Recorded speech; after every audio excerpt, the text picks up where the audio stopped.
A day in my life as a Palawangan na may travel goals pero paubos na ang travel funds. But today, deserve natin to because we're going island hopping with Spider Travel and Tours here in El Nido. So pagdating nga namin sa port, doon ko agad na feeling vacation vibes. Ang daming tourist, ang daming boats, tapos habang naglalakad ako, act natural lang. Kunwari hindi ko iniisip kung may pamasay pa ba ako pa uwi. So na para bang anak sa mayayaman ang tao na to, act rich kid na tayo today. Kahit kagabi, nag-compute na nga ako ng mga expenses ko. And nakaplano na nga na mag-iitlog at noodles na lang ako sa Puerto Princesa sa pag-uwi ko ng isang buwan. Charot! Guys, super affordable ng Spider Travel and Tours. Kaya nga akin nakikita sa aking pangitain na makakapag-samgyu pa nga ako pag-uwi ng Puerto Princesa. But honestly, super smooth talaga agad yung experience with Spider Travel and Tours. Organize sila, mababait, and hindi stressful yung process. So nagkaroon nga muna kami ng briefing and intro from the tour guide, safety reminders, bawal magkalat, respect marine life, and huwag magpaka-main character sa gitna ng daan. Charot, hindi yun kasama. At wala nga makakapigil sa ganda-gandahan ko dito guys sa rooftop dahil pang IG ko to at pang my day. Syempre pa aesthetic. Next stop, Small Lagoon. Guys, parang nasa National Geographic ako bigla. Nagkayak nga kami papasok and guys, mutik pa kaming maligaw dahil hindi ko makita yung butas. Yung papunta sa Small Lagoon. Kaya para siya tinawag na Small Lagoon guys kasi sobrang sikip at tipo talaga ng daan papasok. Pero once na makapasok ko nga sa loob, gugulating ka naman guys. Sobrang ganda ng view. Syempre hindi tayo uuwing walang hustisya ang ating makeup. Talagang nag-ayos tayo for hours para dito. Ayun, nag-picture-picture ako, video-video, kunwari marunong magkaya. And talagang kamanghamang nga guys ang mga view,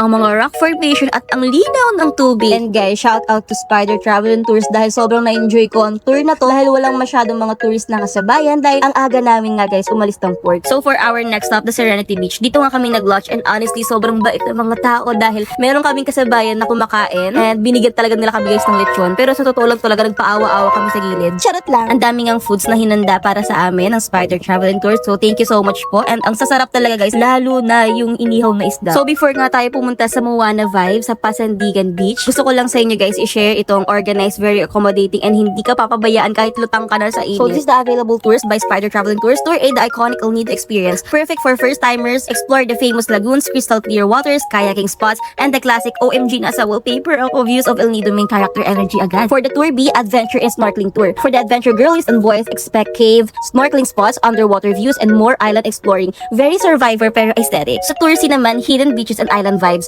white sand beaches, hidden gems, swimming spots, and dreamy tropical views. If gusto mo yung beach photos na mukhang travel magazine cover, this is for you girl. So for the Tour D Premium, chill and peaceful escape, less crowded, more relaxing, and perfect for soft life moments. Includes stunning lagoons and beaches with super calming vibes. Ito yung healing era tour talaga. And then for our last stop guys, we are here at Pasandigan Beach. Ito talaga yung favorite ko, sobrang Moana vibes as in. Parang anytime mapapakanta ka ng Moana, you're tunny, I'm a colder rising to find you. Charas. Diba? Sobrang Moana coded. Parang anytime may turtle na lalapit sa akin tapos sasabihin, you are the chosen island girl. Charas. The beach looks so unreal, super peaceful and crowded. And guys, kahit nasa ang sulok nga kayo ng beach na to, lahat Instagrammable. Pang my day talaga and I very aesthetic. And dun trinay ko nga tong lambitin na to. Akala kong magmumukha akong Ann Curtis pero hindi. Nagmukhang Tarzan talaga mga mima ko. So for our last stop guys, is to sa snorkeling area na to which is mayroon dito parang malaking tangke na hindi ko alam kung anong tawag. So nag-snorkeling sila dyan dahil hindi ako marunong. Hindi na ako marunong lumangoy. Talagang life jacket na lang guys ang sumasalba sa akin. Meron kasi akong thalassophobia. Hala, Charis, nag-self-diagnose ang tao. So ayun nga, nag-picture-picture na lang kami guys. Sobrang takot na takot talaga ako dyan. Hindi ko alam kung paano pa ba ako mabuhay nang wala siya. Charot ang landi.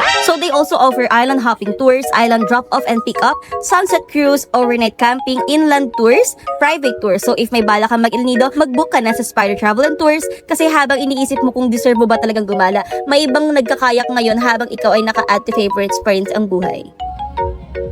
Lihat be, lihat ba? Lihat ka, maglihat. Isa pa. Lihat. Lihat. Yan.